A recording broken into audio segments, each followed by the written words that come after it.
एक लड़की सर्दी की एक रात में कनाडा के विक्टोरिया सिटी के फुटपाथ पर अकेली चल रही थी, वो भी बिना जूतों के।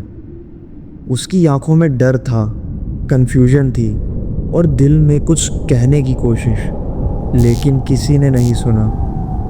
और फिर वो गायब हो गई। सीसीटीवी कैमरास ने उसे रिकॉर्ड तो किया, लेकिन उसके बाद साइलेंस।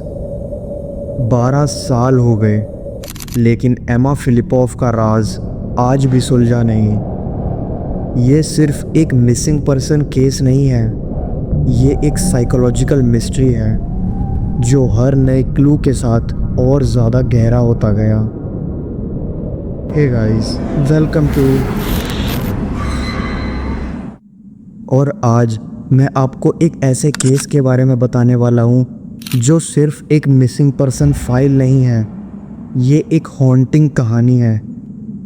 एक लड़की की जो रात के अंधेरे में आंखों के सामने चली गई और कभी वापस नहीं आई।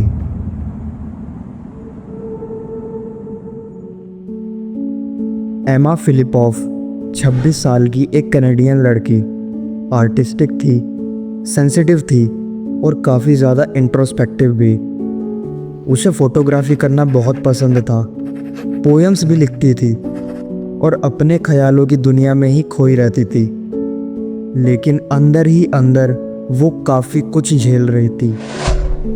मेंटल हेल्थ इश्यूज़, लोनलीनेस और इमोशनल डिस्टर्बेंसेस।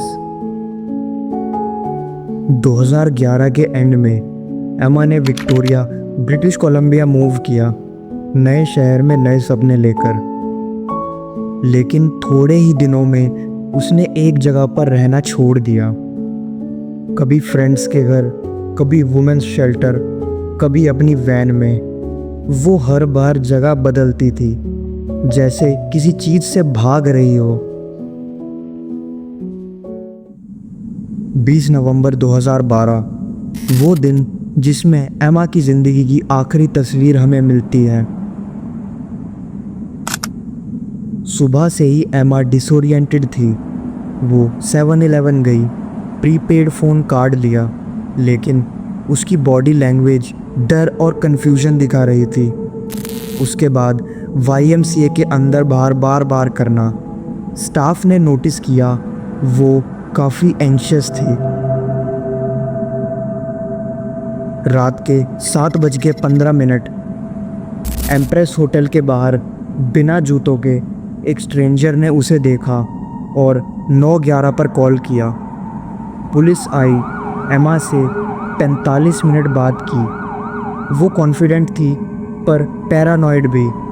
उसने कहा, मुझे सेफ नहीं लग रहा, लेकिन पुलिस ने छोड़ दिया। अगली सुबह शटेव विक्टोरिया होटल के पार्किंग लॉट में एमा की रेड माज़दा वैन मिली। वैन के अंदर सब कुछ था, शूज़, पासपोर्ट, लैपटॉप और पोएट्री बुक्स। ऐसा लग रहा था जैसे वो परमानेंट शिफ्ट होने वाली हो, या शायद वो भाग रही थी। कोई साइन ऑफ स्ट्रगल नहीं था, ना ही कोई ब्लड का निशान। बस एमा वहाँ नहीं थी। 2014 वैनकूवर में एक आदमी को पोल के ऊपर से एमा का पोस्टर फाड़ते हुए देखा गया। जब उसे पकड़ा गया, उसने कहा, वो मेरी गर्लफ्रेंड थी और मैं उसे मार दूंगा। सीसीटीवी ने उसे रिकॉर्ड किया। People started calling him the green shirt man, लेकिन अब तक उसकी आइडेंटिटी पता नहीं चल पाई। क्या वो स्टॉकर था या कोई अटेंशन सीकर? –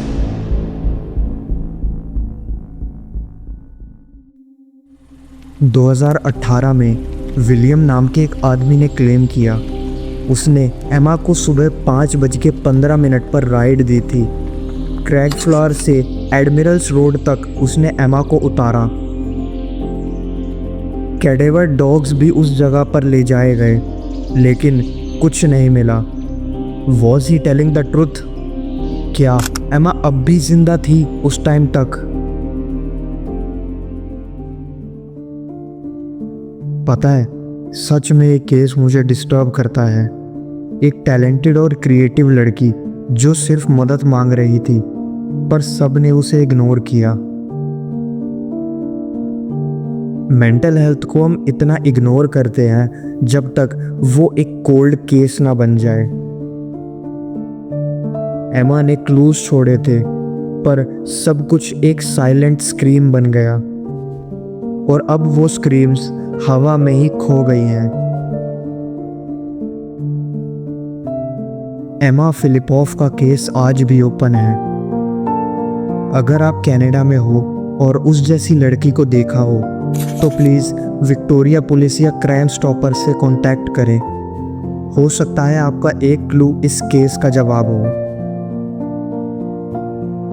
कमेंट सेक्शन में बताएं आपको क्या लगता है, क्या एमा अब भी जिंदा है या फिर वो हमेशा के लिए ही खो चुकी है। वीडियो अच्छी लगी हो तो लाइक कर देना और चैनल को सब्सक्राइब करना मत भूलना, क्योंकि हम लाएंगे आपके लिए ऐसे ही मिस्टीरियस, अनसॉल्व्ड और कोल्ड केसेस। अगर आप या आपके आसपास ऐसे कोई इमोशंस फील कर रहा हो जहां बाहर तो सब कुछ नॉर्मल लगता है पर अंदर ही अंदर सब बिखर रहा होता है, ऐसे लोगों से बात करो, उनकी सुनो और सपोर्ट करो उन्हें, क्योंकि कभी कभी एक छोटी सी बात भी किसी की जिंदगी बचा सकती है। तो मैं आपसे मिलता हूँ नेक्स्ट एपिसोड में। तब तक के लिए स्टे क्यूरियस, स्टे सेफ और अपनी मेंटल हेल्थ पर भी ध्यान देना।